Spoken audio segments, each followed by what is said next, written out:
ফেসবুকের মাধ্যমে জানতে পারি এবং আমরা এখানে যোগাযোগ করি এবং ওসি স্যারের মাধ্যমে আমরা টাকাটা ফেরত পাই।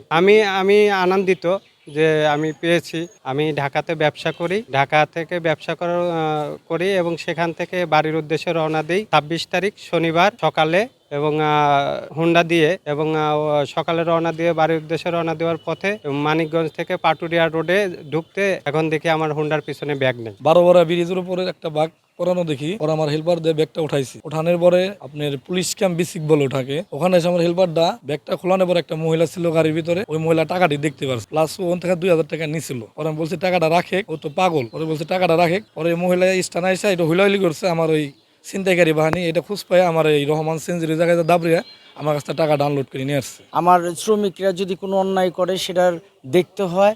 তো আমি জানতে পারলাম আমার সেলিম মামার মাধ্যমে যে মামা এইখানে কিছু টাকা একটা ড্রাইভার পাইছে, সে ড্রাইভার নাম কি মানিক। পরে আমি মানিককে ডাকানোর পরে মানিক আমাকে বলল যে আমার কাছে টাকাটা গুডলাক পাম্পে থেকে নিয়ে গেছে। ফেসবুকের মাধ্যমে জানতে পারি এবং আমরা এখানে যোগাযোগ করি এবং ওসি স্যারের মাধ্যমে আমরা টাকাটা ফেরত পাই। ২,৩৫,০০০ টাকা আমার ছিল, আমি ১,৪৮,০০০ টাকা পাইছি।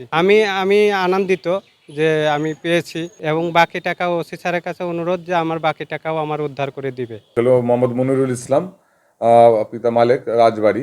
উনি আমাদের কাছে থানায় আসে, থানায় এসে তার টাকা দাবি করে। তখন সে জানায় যে সে ফেসবুকের মাধ্যমে জানতে পারে যে যে মানিকগঞ্জ সদর থানায় কিছু টাকা পাওয়া গেছে। তখন আমরা তার কাছে টাকার প্রমাণস্বরূপ তার কাছে আমরা প্রমাণ চাই।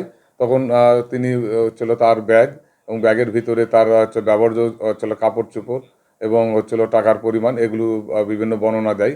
আমরা তারা সিডিআরও পর্যালোচনা করি এবং তার ব্যবহার্য কাপড়, তার প্যান্ট যে টেলার্স থেকে বানাইছে সেই টেলার্সের নাম সহ রিসিপ্ট যখন আমাদের দেয় এবং তার সিডিআর পর্যন্ত দেখা যায় যে এই টাকার সম্ভাব্য প্রকৃত মালিক মোহাম্মদ মনিরুল ইসলাম।